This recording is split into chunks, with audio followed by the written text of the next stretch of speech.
The top stories: a big robbery in Sandy Lane. Copper remains a magnet for thieves. And another Caribbean territory is downgraded to junk. We also have some terrific news for motorsports fans. You'll hear it first here on Nation News for Wednesday, February the 5th, 2014. I'm Bertram Niles. You want your loved ones around to celebrate, especially those living far. And with Digicel Top-Up, Dad can help you bring life to the party and be part of the celebration. Ask him to send you Digicel Minutes. Receive free instant additional credit. Stay connected here and there. Ask your family abroad to send Digicel Minutes today. As we were preparing this edition of Nation News, details were still coming in of a robbery at Sandy Lane, where jewelry and money was stolen from a house by two armed men early this morning. Police said the incident took place around 3 o'clock. There are no more details from the police up to this time as to the owners of the property, whether they are suspects or the value of the items stolen. Lawmen are also on the hunt for a man who around 8 o'clock walked into the Tropicana jewelry store at Swan Street and made off with a number of chains from a display rack. The thief was wearing a white hat and a black basketball jersey. He escaped on a bicycle. Copper continues to be a valuable commodity for thieves, it seems. The managing director of A1 Supermarkets Limited, Andrew Bino, is the latest to report copper theft or attempted theft in his case, as the main cable at one of his Blackrock properties was cut early this morning.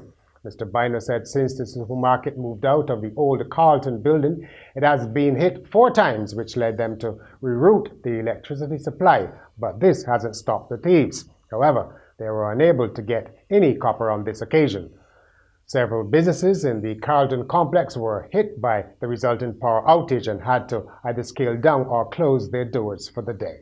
Stolen copper is valuable as scrap because the metal is used for so many items, from fiber optics to plumbing to anything electrical, and the profits are tempting.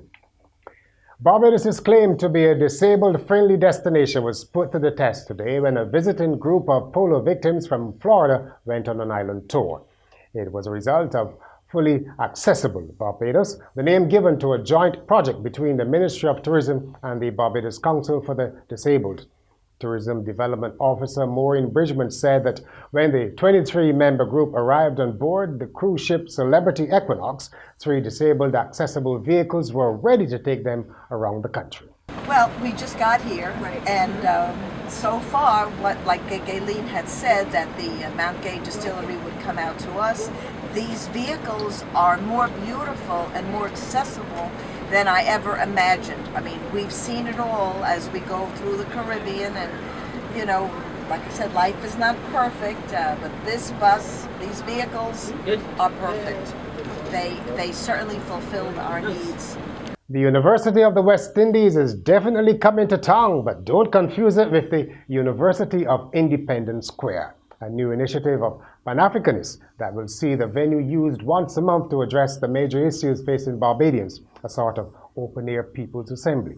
President of the Clement Payne Movement, David Comechon, speaking at the launch, gave the assurance that the discussions will not be politically partisan. It is intended to be a permanent, ongoing institution that will see us staging public education sessions in Independence Square once a month, one Saturday in every month, commencing Saturday, the 15th of February. At Courts, every day we bring affordability, convenience, innovation, and style to over 1 million customers in 11 countries. From homes to communities, we are proud to make a difference in the lives of many across the region. Courts, bringing value home. In Caribbean news, Barbados has some new company in junk bond territory. Puerto Rico's credit rating has just been downgraded to non-investment or junk status by Standard & Poor's. The American territory is in the 8th year of recession, despite the government having sent home more than 30,000 workers. Puerto Rico is struggling with $70 billion in public debt. In Bermuda today, a powerful labor union staged a big march in support of 10 workers sacked last week by a prominent hotel, the Fairmont Hamilton Princess Hotel. The government said bus services were hit while ferries were cancelled as union workers downed tools in support of the workers. The march was organized by the Bermuda Industrial Workers Union.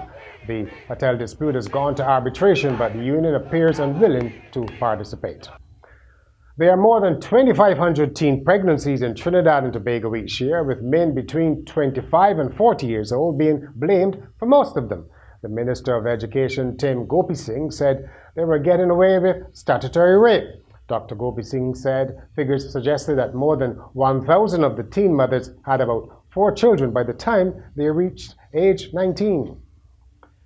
In sport, we have some great news for motorsport lovers. The Global Rallycross Championship is coming to Barbados for the much ballyhooed Top Gear Festival at the refurbished Bushy Park in May. Never heard of the Global Rallycross? Well, it's a self-owned rallycross series run in the United States with heavily modified production cars called Rallycross Supercars. They are run at a wide range of venues from NASCAR super speedways to street courses and commonly feature a mix of dirt and asphalt. They will be right here in May to start this year's series at Bushy Park when Top Gear, the popular British television series, also makes its local debut with well-known stunt driving and rip-roaring motoring action. By the way, it'll cost you at least $75 to get into Bushy Park on the weekend of May the 17th and 18th. And finally, remember the judge in the United States who ordered a baby's name changed from Messiah to Martin, saying the former was reserved for Jesus Christ? She has been fired. Last August, Luan Balu of Eastern Tennessee ordered a boy's first name changed over the objections of his parents when they appeared before her seeking to settle other issues. No reason was given for her termination, but she had previously been cited by the Tennessee Board of Judicial Conduct for an inappropriate religious bias. And that's Nation News. I'm Bertram Niles.